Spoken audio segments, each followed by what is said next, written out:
Paolo Banchero at center in this economy? The experiment that Team USA ran and what it means for the Orlando Magic, plus a complete recap of the US's win over Puerto Rico on today's episode of Locked On Magic.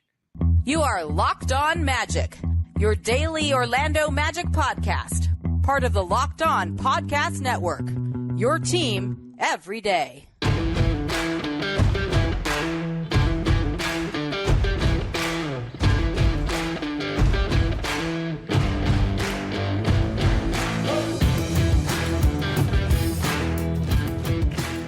And you are indeed Locked On Magic. Today is August 8th, 2023. My name is Philip Rossman-Reich. I'm the expert and site editor over at OrlandoMagicDaily.com. Of course, follow me on Twitter at PhilipRR_OMD.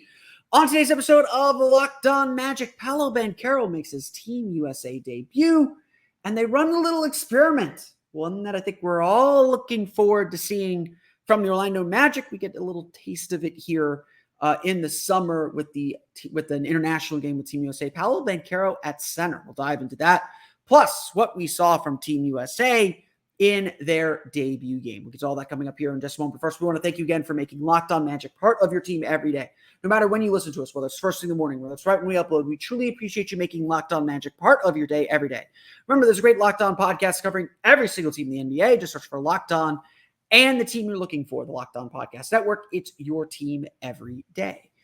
This episode is brought to you by FanDuel Sportsbook, official sportsbook of Locked On. Make every moment more. Visit FanDuel.com/LockedOn today to get started. Paolo Banchero is possibility.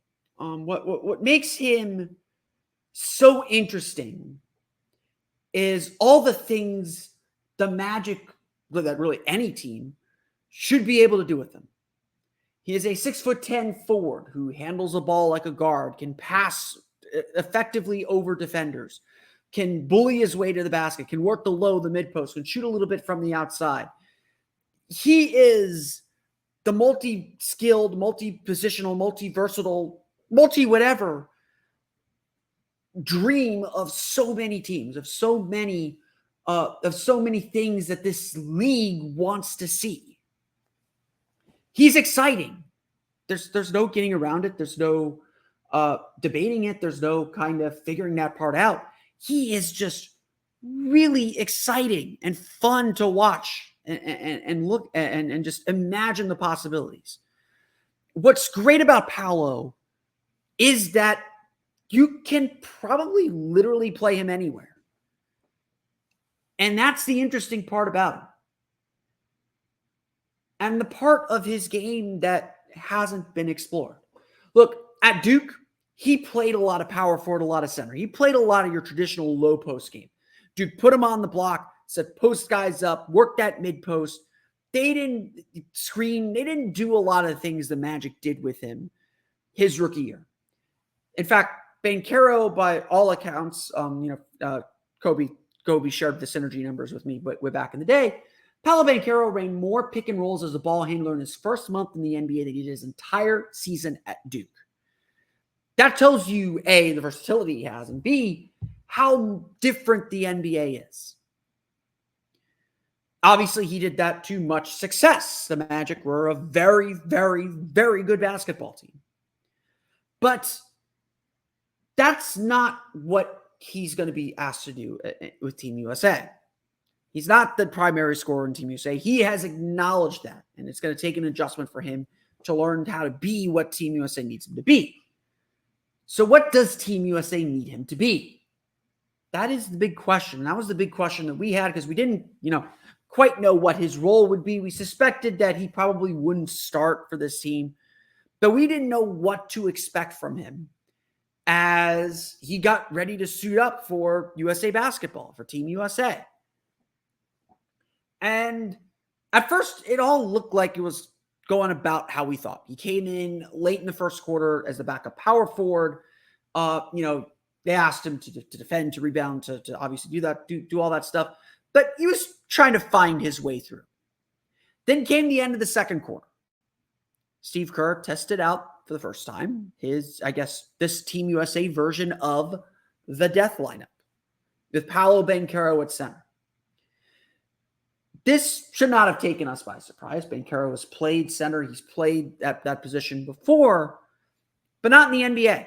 And I saw a few people who were watching the game comment, I didn't think of Banchero as a backup center. And to be honest, that's perfectly fair. According to Basketball Reference, he played only 3% of his minutes at backup at center last year. Basketball Reference's play-by-play data can be a little wonky, but according to NBA Wowie, Banchero played 241 minutes out of 2,430 without any of the Magic Wendell Carter, Mo Bamba, Mo Wagner, Goga Bitadze on the floor, and all but 66 of those came with Bol on the floor. The Magic want to try a lot of different things with Paolo Banchero. They want to try and put him in different positions. They ran him at point guard, bringing the ball up the floor. They ran him in pick and rolls. They put him in the high post, the low post, the mid post. They want to move him around because he is a player that can play anywhere. And look, a rookie season, yeah, you want to keep things kind of simple, in my opinion. You want something really, really focused and simple. But the one thing the Magic never really tried last year was Paolo Banchero at center. Was that because of the injuries? Certainly. Was that because of him being a rookie and not wanting to put too much on his plate? Certainly. But it is something we have wanted to see. We wanted to see the Magic essentially do what they promised with all this versatility. Put their 5 best players on the floor as much as possible. Next season, I do expect to see some lineups with Jonathan Isaac, Paolo Banchero, and Franz Wagner on the floor at the same time. Banchero and Isaac did not share any minutes on the floor together last year. There are all these things that the Magic have to try. But Team USA is going to try them first. Banchero came in at the end of the second quarter, but then again came in midway through early in the third quarter after Jaren Jackson Jr. picked up his third foul, foul out at 5 fouls. And for the next 6 or 7 minutes, Paolo Banchero was the center on the team. 5 or 6 minutes was the center for this team. The USA won those minutes 17-11 for whatever it's worth. They pulled away eventually after Banchero left the game. And Bobby Portis checked back in, a more traditional stretch 5. But Paolo Banchero showed something. I don't know exactly, but he showed that this was an experiment worth continuing, worth trying again, perhaps. He boxed out effectively. He spread the floor. He soaked up attention on screen and rolls. Teams know that he is a physical presence. And if you watched a game, you saw how big he looked and how quickly he moved and how much of a challenge that was. Teams do respect his presence on the floor. And in this setting where he is not the main scorer, but playing a bit out of position in small ball 5, the speed that he brings, the quickness at that position could very well become an advantage. Now, Banchero has a lot of things to improve on, just like this whole Team USA team does. He only had 1 rebound in the game, a really good rebound at that, but only 1 rebound in the game. He boxed out really well, but defensively, I would say when he was on the perimeter especially, he was really good. I honestly say this about both offense and defense. When Banchero was involved in the play, when the ball was near him, he was very confident in what he was doing, whether that was switching onto the ball in the all switch scheme that the U.S. was doing during the time that Banchero was at the 5, whether that was knowing where to go on a screen and roll, where to pop, where to roll, all that stuff. He's got great instincts on that. When he wasn't on the ball, look, the effort's there. I'm not going to question the effort, but defensive attention to detail, not always there. Gave up a few rebounds, gave up a few cuts that he needed to avoid giving up. Was a little bit late on some help. The helpers was a little late, had some good moments, had some bad moments. He's still learning, and so is so much of this team, what they're trying to do. So it was a bit, I don't want to say a mixed bag because that's a little unfair. It's one game in a system that everyone is still largely learning and coming to grips with. At the end, Banchero scored 7 points on 3 for 4 shooting in 16 minutes. 1 rebound, 1 assist, 1 incredible block after he turned the ball over, of course, but 1 incredible recovery block.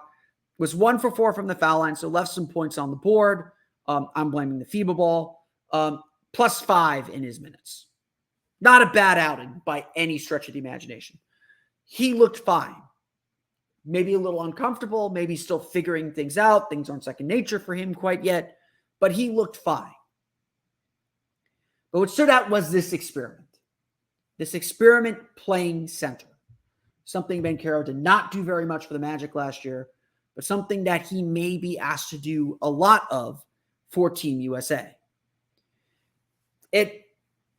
We can't make conclusions. Puerto Rico is not a particularly strong group this year.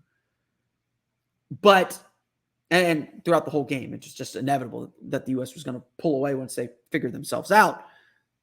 But we saw enough to continue it, to try again, to look at it again.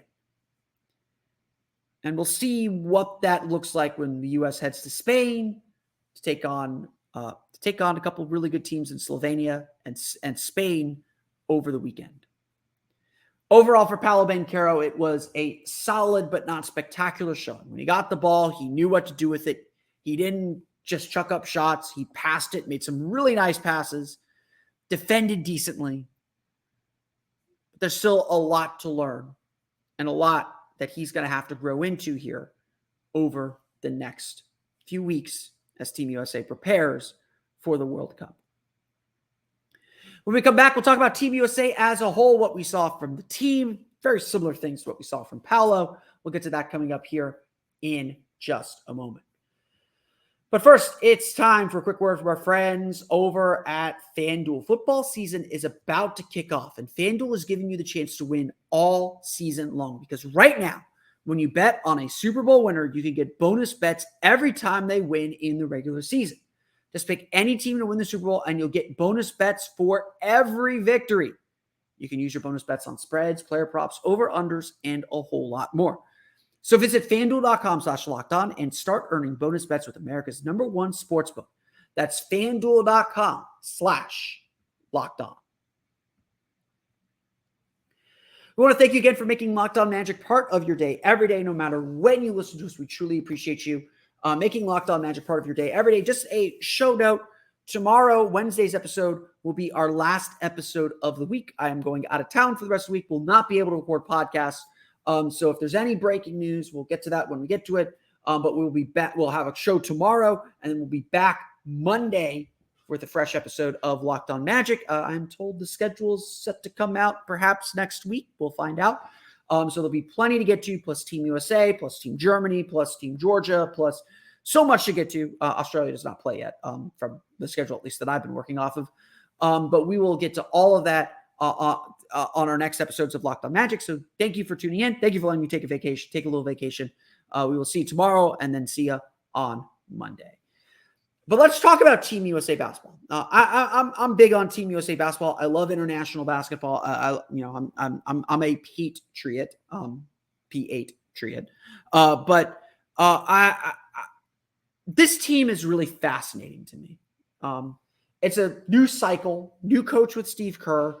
The World Cup, I think the World Cup is the bigger tournament than the Olympics, to be perfectly honest. I really cannot wait for the NBA to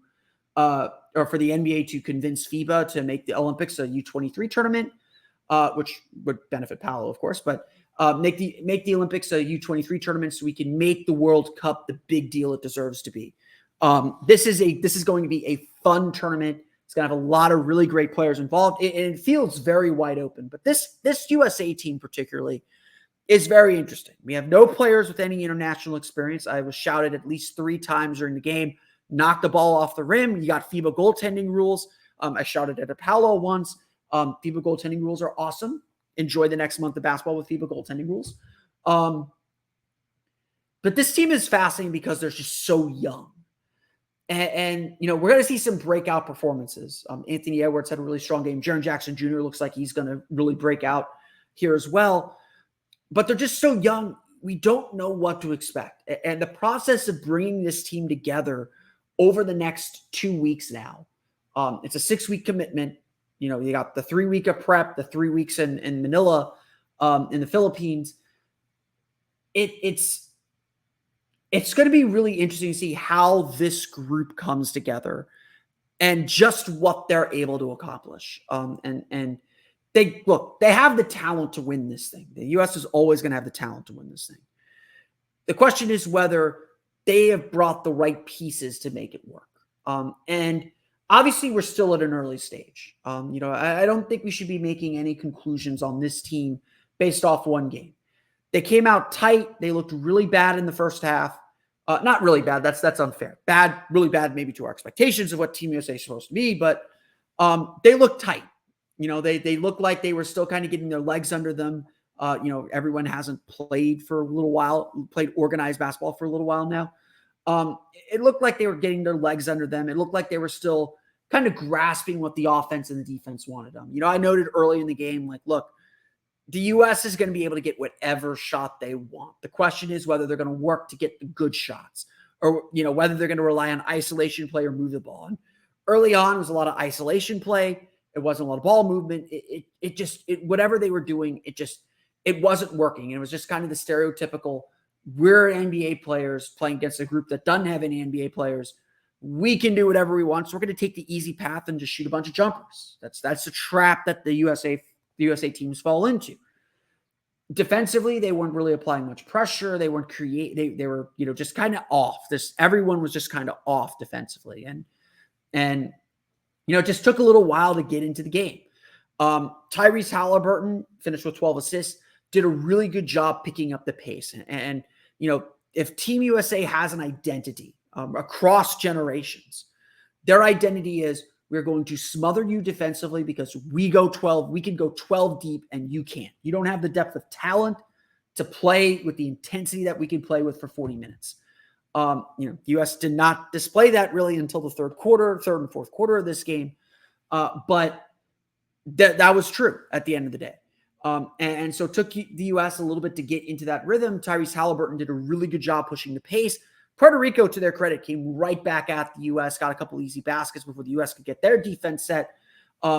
This was just the U.S. getting introduced to the international game because no one's played at this level, and understanding, maybe getting a little bit of scare. I don't know if they did, but understanding the focus and attention to detail they're going to need. Look, shooting's going to be a question with this team.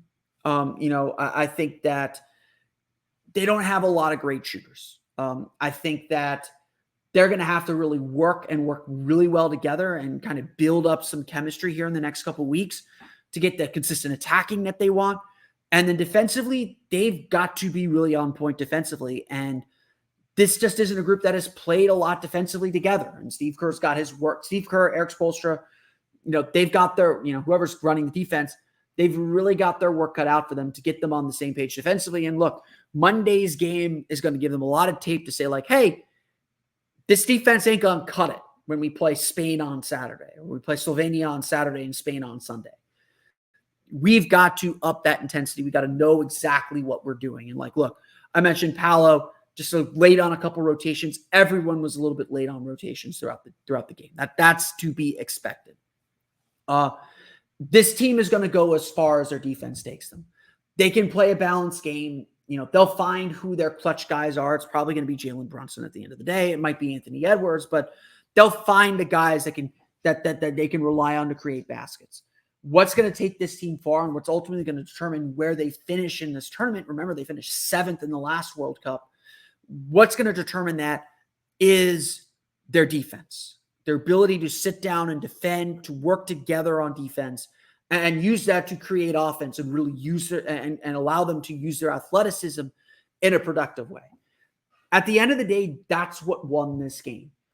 The U.S. came out in the second half, upped their intensity, upped their defensive pressure. They tried the funky lineup with Paolo. They tried it.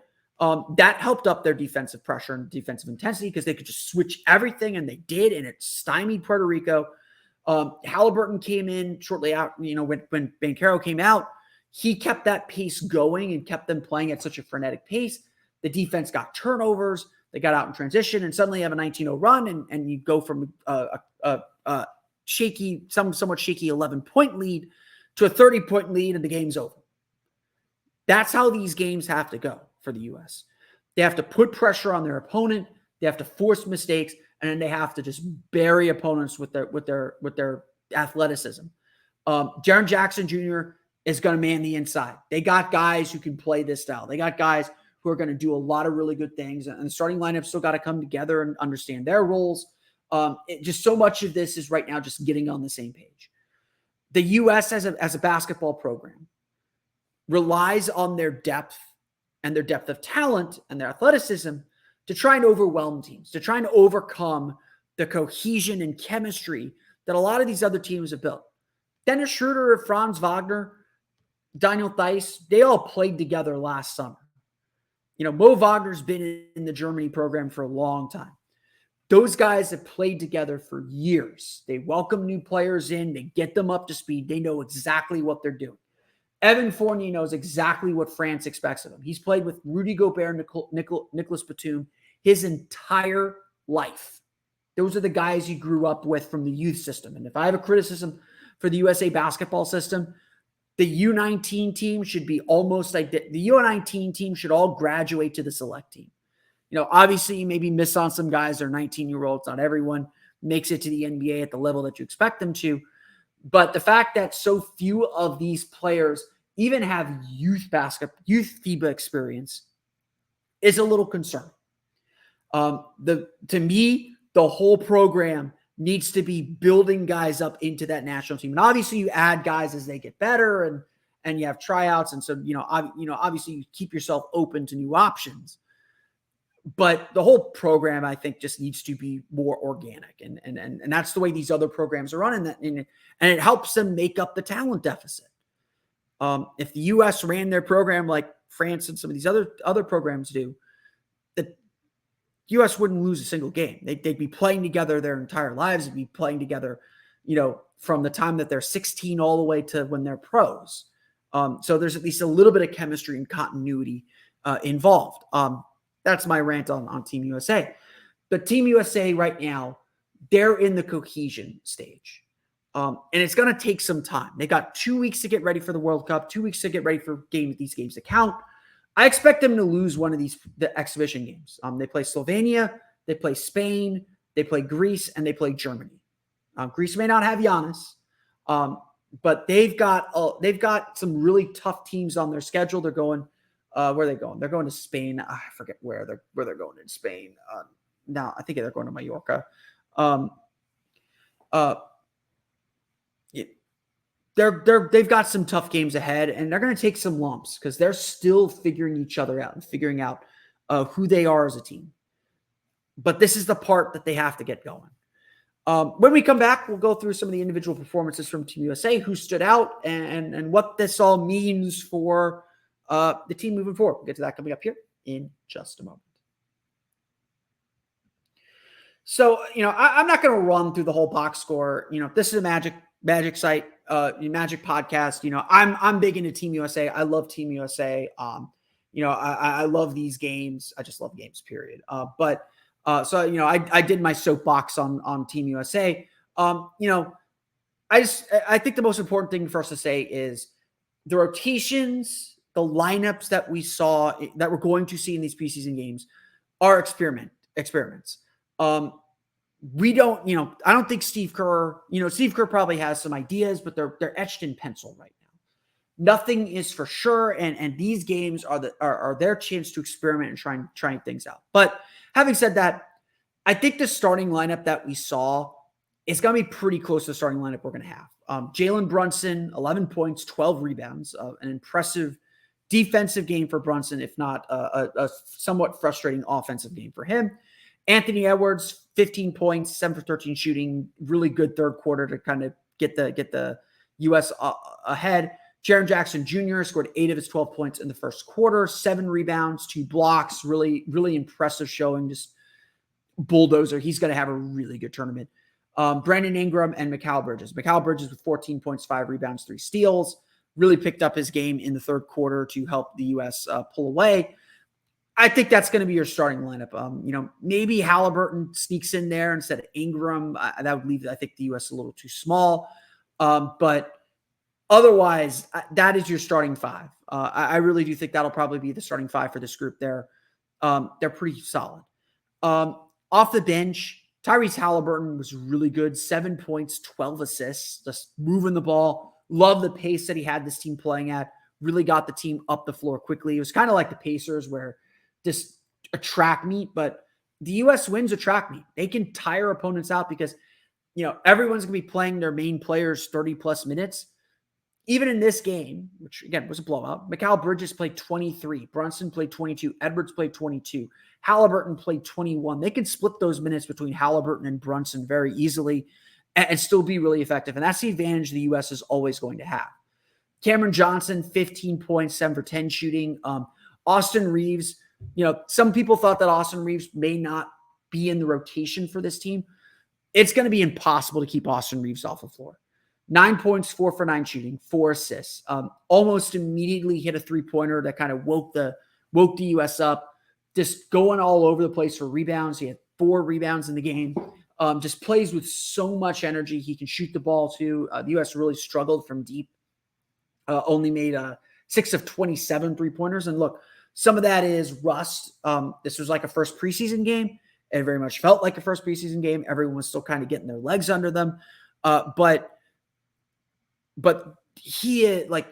this team's just got to come together. They got to figure that part out and figure out this FIBA game. I think the FIBA ball is a little bit different. Takes some getting used to, takes a little bit to get that feel right. This team has just got to get everything going. And look, they did really good things. That second half, the third quarter specifically, was really strong. They played with good energy. They hounded Puerto Rico. They forced turnovers. They forced mistakes. They cleaned up the glass really well, even with Paolo in its center. Again, Paolo didn't get a lot of rebounds, but he boxed out, allowed Brunson to get rebounds and get going. The more this team runs, the better they're going to be. That is Team USA basketball.